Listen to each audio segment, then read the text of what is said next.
大家好，欢迎来到公子视频，我是公子沈。就在今天，美国总统拜登正式签署了由参众两院所通过的法案，要在1年之内禁抖音。中国字节跳动公司所属的这个海外版抖音 TikTok 将会被美国查禁，如果它不能在1年之内将企业卖出，换句话说，它的这个背后的资本不能再是一个中国这个敌国所控制的资本。它除非是卖给美国、卖给欧洲、卖给任何国家的企业都可以，但是它不能是中国所有，因为中国企业和它背后的中国政府是不被美国所信任的。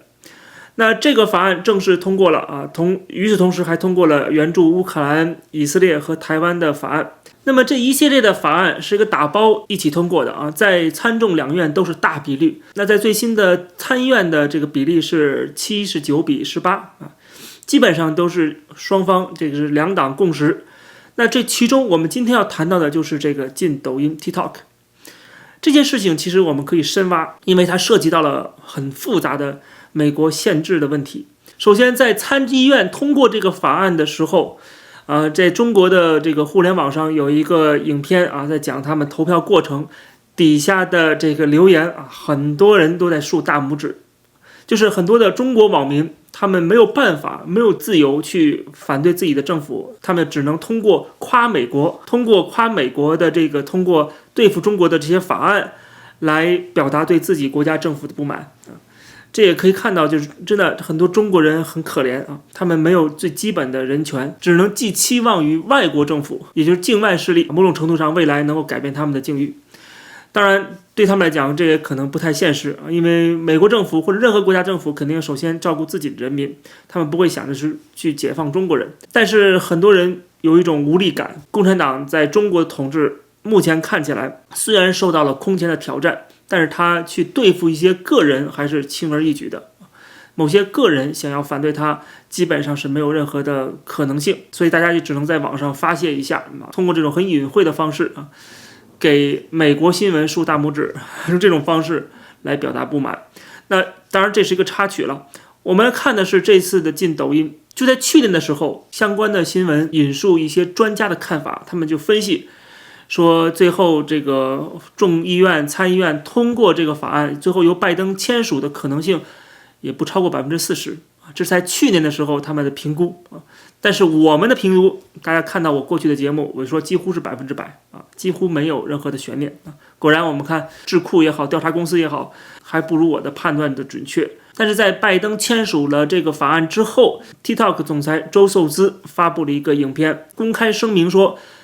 抖音不会离开美国，他们将会起诉拜登，起诉美国政府，他们会在法庭上赢得胜利。周受资说，事实和宪法都站在我们这一边。当你听到一个受共产党指使的人，或者是听从于共产党命令的人告诉你美国宪法站在他们这一边你就会觉得非常荒谬就是他们要利用美国的三权分立，美国的宪法对人权的保障来捍卫一个专制势力这是很荒谬的事情，但是就真的发生了。当然这里面可能有人跟我抬杠说，抖音只是一个私人企业，算什么专制势力？如果有人这么说的话，你就已经知道他非蠢即坏。蠢是他们根本不了解中国国情，不知道中国是党国体制，共产党拥有一切，掌控一切，命令一切。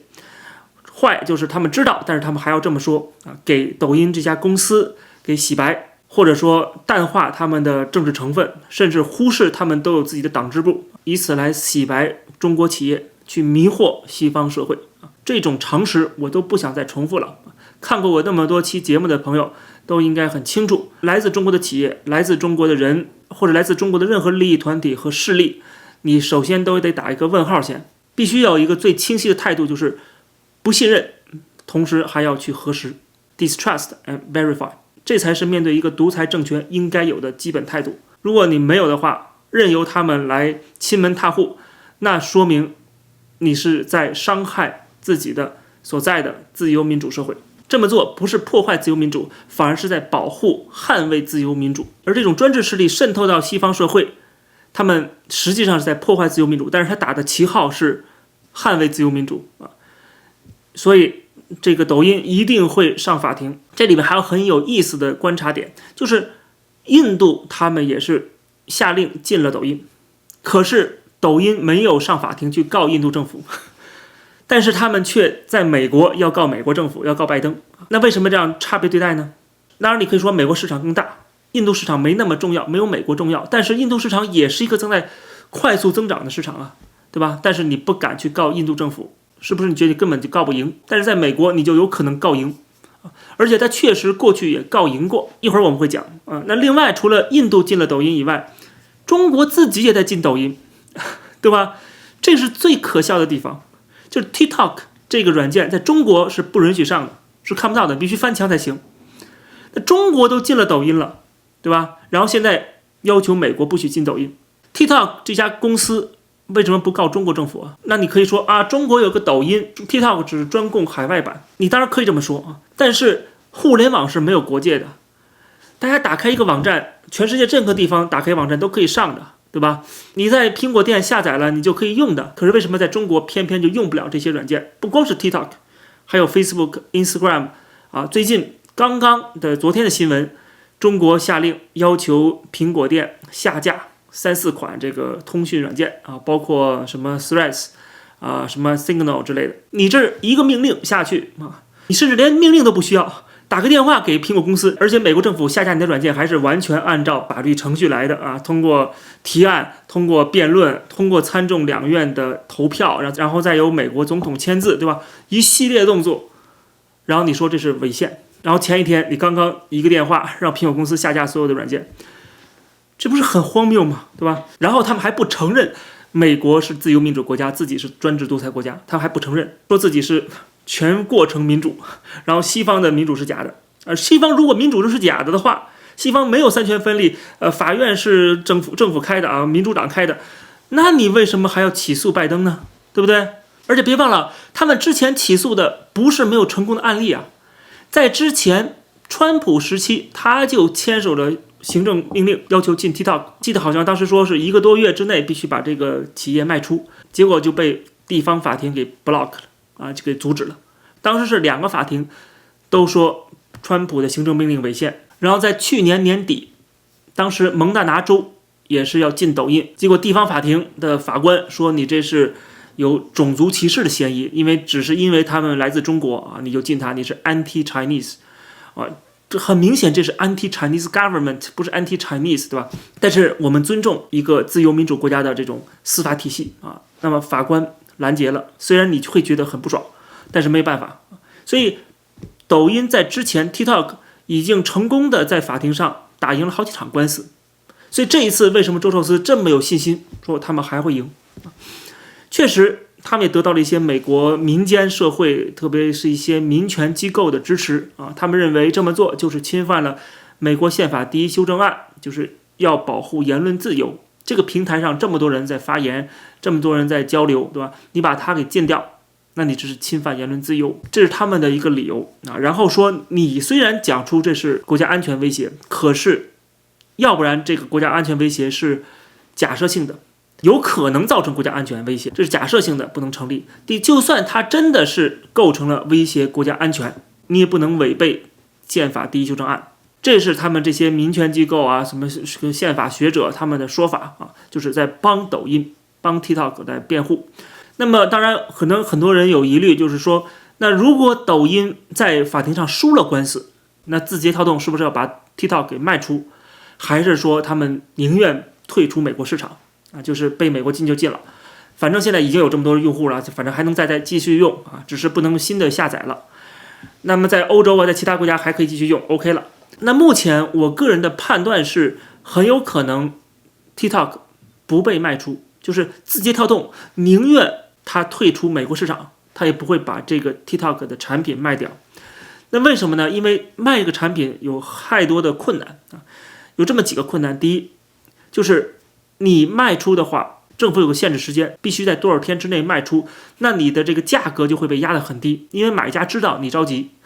对吧？你卖不出去的话就麻烦了，就砸手里了。所以价格可能会压低，会有很大的经济损失。那第二，就是如果卖的话，是卖全球的还是卖美国的？很可能卖美国的啊，不会卖全球的。但是卖美国的话，得怎么分开？把美国和其他国家怎么分开？这是个问题。它是一个软件，他们也没有办法去给它做个切割啊。美国市场、其他市场，它是个全球的产品。而且这里边还有一个算法问题，背后的算法都是他们内部的机密，就是算法是由中国的字节跳动所掌握的，而中国政府在前不久就有最新的命令啊，要求这些所谓的算法也属于国家安全范畴，必须得到中国政府的批准，所以它也不是那么容易能够把这算法卖出去的。它这算法很多东西，它怎么来人为操控？它也不想让其他的企业，美国企业或者其他企业可能跟美国政府有关系的接触到。中国政府在背后如何的要求字节跳动去利用这个算法，去改变美国人民的认知，推送一些他们想要的内容，这是很明显不过的事实了啊。所以说他不想让别人知道，所以这个算法也不想卖出去。而更何况，别忘了，字节跳动本身它赚了点钱，对于共产党来讲，对于中国政府来讲，那是九牛一毛。这个钱不重要，重要的是你能不能成为我大外宣、统战、渗透的工具，这是最根本的。所以共产党要的是权力啊，有权力了，自然就有钱了。钱不是最重要的。那么这个字节跳动也好，或者之前的什么华为、中兴也好，这都是属于共产党使用的工具。那么如果卖掉了，那这个工具就没有用了，用不到了。那你这个企业做的再大，赚再多钱，再有影响力，跟我们共产党有什么关系？但是我手上有一个 TikTok， 我就算被美国踢出来了，我还可以继续的在国际舞台上跟其他的这些西方企业去竞争啊，而且还能够起到部分渗透的作用。所以说，从政治作用上面来讲，中国政府可能不希望这个 TikTok 被卖出，宁愿 TikTok 受到了一些损失啊，被踢出美国市场。TikTok 其实也是共产党的一个韭菜啊，就是能割多少是多少，能利用就利用啊。所以说，肯定共产党它的出发点是怎么能够继续的利用 TikTok， 利用字节跳动的产品。所以说，我认为最后被美国踢出去，而不是把这个企业卖出，可能性更大一些啊，可能性更大一点。那么我们接着讲，就是说这个在法庭上啊，抖音和美国政府之间的对决到底谁会赢，现在很难说。那么抖音不是没有胜算，而且胜算还是超过50%，我倒觉得啊，因为看到之前的几个案例了，那么基本上都是抖音赢了。所以说美国政府其实在这个问题上不是太有利。我们要知道，美国是一个特殊的国家，美国的这种对言论自由的保护是奉为圭臬的，比其他的国家更加的开放，更加的自由。所以说它是人类社会的自由灯塔嘛。在1965年的时候，曾经有一个相似的案例，叫做拉蒙特诉美国邮政总局局长。那个案件最后导致了一条联邦法律被最高法院给废除了。那个法律禁止美国人获取外国的共产党政治文宣，结果这条法律被最高法院给废除了啊，说这是侵犯言论自由啊，人们有权利获得任何的信息。当时美国政府要求这个联邦邮局拦截这些发给美国人的共产主义的这些宣传材料，结果在法庭上败诉了，还导致这条联邦法律被废除。所以从这可以看出，哪怕是美国政府想要这么做，而且它有理有据，是有国会代表民意的国会通过的法律来作为依据，仍然面对法院的时候会吃亏。而这种三权分立可以保证这个政府不会出现暴政，不会出现它可以为所欲为。那我们从两个角度来分析，就可以得出完全不同的结论。就是你从理想主义的角度看，美国的国父当时在打造美国的这种联邦宪法制度的时候，它是有高屋建瓴的一种理想主义精神的，自由民主，这是崇高的理想。所以就为什么美利坚共和国是建立在一个理想主义的基础之上的。但是你要从实用主义角度来讲，你宣传这种极端的思想，共产主义、纳粹主义，对吧？这个怎么能够允许大家去接触这些信息呢？你接触之后，大家都脑子都被洗成共产主义者、纳粹主义者，对吧？那对这个社会造成多大的危害？这是从实用主义或者功利主义角度来讲，不应该这么做。但是从理想主义角度来讲，你要保证大家的权利。它理想主义的精神是什么呢？就是说你可以获得不同的信息，你只有获得了不同的信息，然后进行了交锋，你才能得出一个真理，而最后真理一定会战胜迫害。所以说在1965年那个案子的时候，法院的判决当中就有一个说法，那就是所谓的观念市场论述，英文叫 marketplace， 就是它是一个市场，是一个公共空间啊，然后不同的观念之间可以互相交流、互相争锋啊，它要提供一个这样的空间给美国人，这是美国人最基本的权利。你得给我获得不同信息的权利，我才能分辨出哪个好哪个坏，对吧？如果你只是告诉我一种，那么很可能这是一种谎言或者是错的。你必须要给人民有这样的一个觉醒，或者是这种成长的一个环境。其实目的就是要最终获得真理，而这种真理一定要通过资讯相互的交流和辩论来获得。这种论述其实某种程度上虽然带有一种理想主义精神，但是也来自于经验主义哲学，就是真理的完整意义，你是没有经过个人经验的过程是无法真正能够领会的，必须要经过辩论才能够获得真理，这就是所谓的真理越辩越明。这种哲学思想 John Stuart Mill 就是约翰斯图尔特密尔是集大成者啊，他的论自由影响了整个欧美世界后来的对自由主义的论述。可当中密尔其实也提到了一点，真理总是会战胜迫害，这个格言并不一定都是正确的，这只是一种很乐观的错觉，而且往往会被历史事实所反驳。密尔就说了，在历史上真理总是会面对着被迫害、被镇压这种情况，只能说从长远角度来讲最终可能会实现，但是在短期内你可能会遭受到打击。其实我们从密尔的这种说法当中就可以找到一些灵感来看这个 TikTok 被禁的事件。就是我觉得禁它是好的，因为它是很明显构成了一个国家安全隐患，因为中国已经成为了美国的敌人，现在已经进入了新冷战时期，中国的手伸向全世界啊，不对中国有这样的一个非常严厉的控或者是这种围堵制裁，你很难保证他未来会做什么事情。这本来是可以减少一些未来出现的成本，你要提早做准备。第一次世界大战、第二次世界大战都已经验证了这一点，就是你的绥靖政策，你对他们的宽容，你对他们的友善，最终换来的是他们继续的壮大，继续的认为你是懦弱的，你是好欺负的，你是可以被他们利用的，然后他们就会继续的得寸进尺，最终引发一发不可收拾的灾难，对吧？这是二战、一战给我们带来的历史教训，但是很明显人类社会学不到。虽然美国的精英、政治精英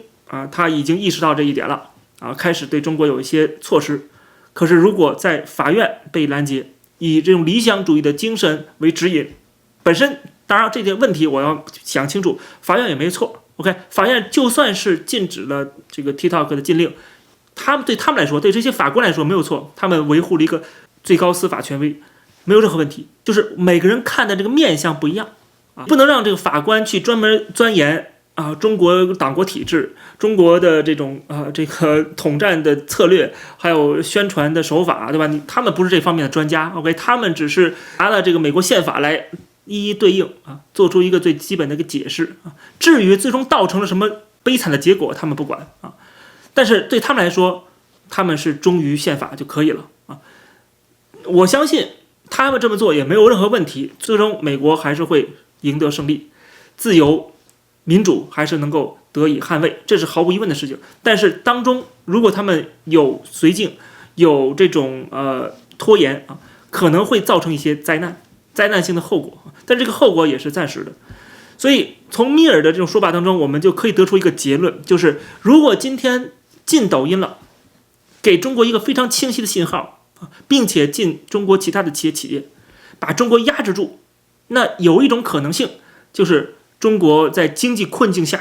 它没有实力去发动战争或者是挑战全球，那它内部可能会瓦解，那把中国共产党的倒台或者中华人民共和国这个政权的瓦解的造成的负面影响限制在一定范围之内。但是如果西方社会没有能力，或者是因为各种各样的原因，包括三权分立的体制，包括所谓的言论自由被共产党钻了空子，他捍卫住了自由民主，捍卫住了这个言论自由啊，捍卫住了三权分立啊，这都没问题。可是给中国的一个信号，就是他们可以趁机崛起，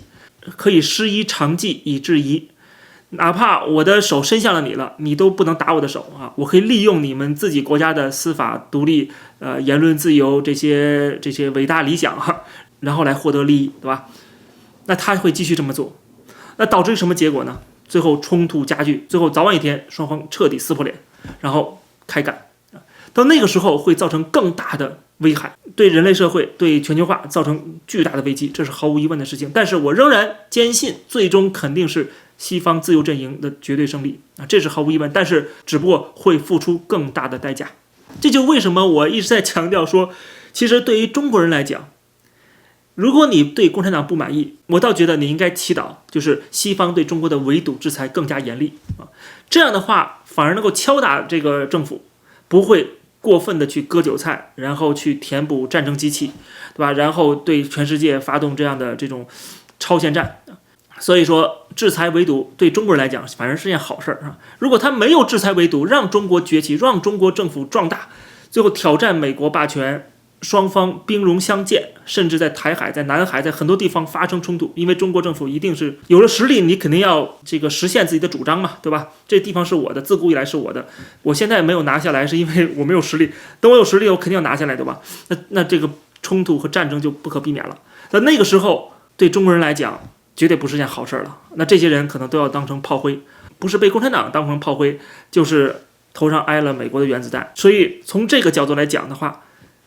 正好跟很多人想象的恰恰相反，就是对中国人最好的归宿，反而是共产党被西方非常严厉的制裁和打击。而今天我看到很多中国人在站在共产党这一边，反对美国霸权啊，反对台湾独立啊，反对西方对中国的围堵制裁，好像中国的崛起他们就能够有幸福生活似的。那么最终结果对他们来讲，一定是家破人亡、断子绝孙的惨剧。很可惜，历史已经向我们证明了，很多人在关键时刻总是选择那个对自己最不利的选项。你说这是理性吗？是理性，对吧？他们的衡量的标准，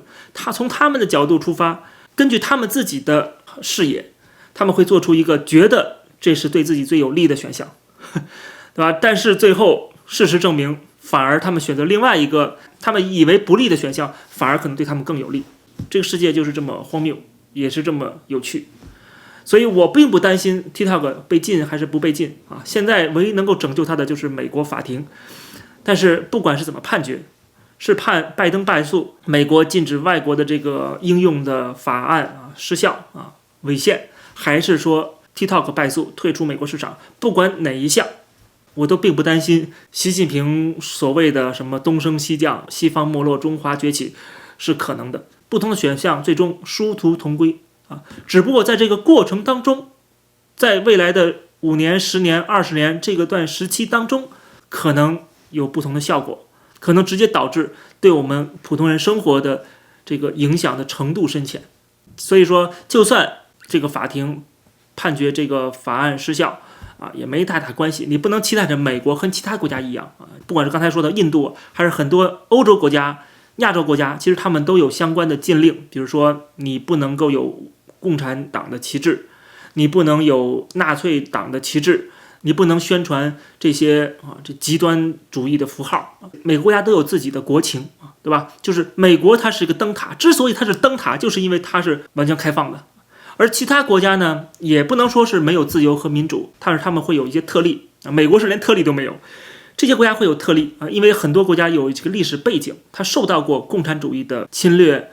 迫害，或者是成为纳粹的受害者，所以说这些国家就吸取教训，比如说共产党的任何的符号、旗帜都在乌克兰被禁止，还有些曾经受到苏联这个侵略和统治的一些国家，像捷克、爱沙尼亚、匈牙利，这些国家都是严厉禁止任何共产党、共产主义符号。德国也同样的是禁止德国共产党和曾经的纳粹党的符号，他们曾经受到专制势力的统治，哪怕他们认为某种程度的这个自由和权利应该被剥夺，从而能够防止这种极端主义的蔓延不要让历史重演。韩国也有啊，韩国的这个禁止了朝鲜劳动党和朝鲜国旗在韩国出现，但是台湾这方面做的还不如韩国。在台湾还能看到5星红旗啊。每个国家都有自己的相对的一个国情啊，一个限制。那么我不能以此来要求美国就必须要禁所有的共产主义的宣传啊，或者是来自于共产党国家的这些资本，对吧？你很难去这么样的去要求。虽然现在有这样的呼声啊，有这样的动作，但是如果最高法院说这违反了宪法，那我们也没话说，那就只好看着共产党继续的去渗透美国，去获取他所要的利益啊，不管是通过 TikTok 还是通过任何的其他的统战组织，最后不管怎么样，该来的总会到来，最后新账旧账大家一起算。好，感谢收看这期的公子视频，欢迎大家点击订阅这个频道啊！如果大家喜欢这节目，也别忘了加入会员。另外就是点赞、评论、转发啊，一气呵成，一键3连，谢谢大家，我们下期节目再见。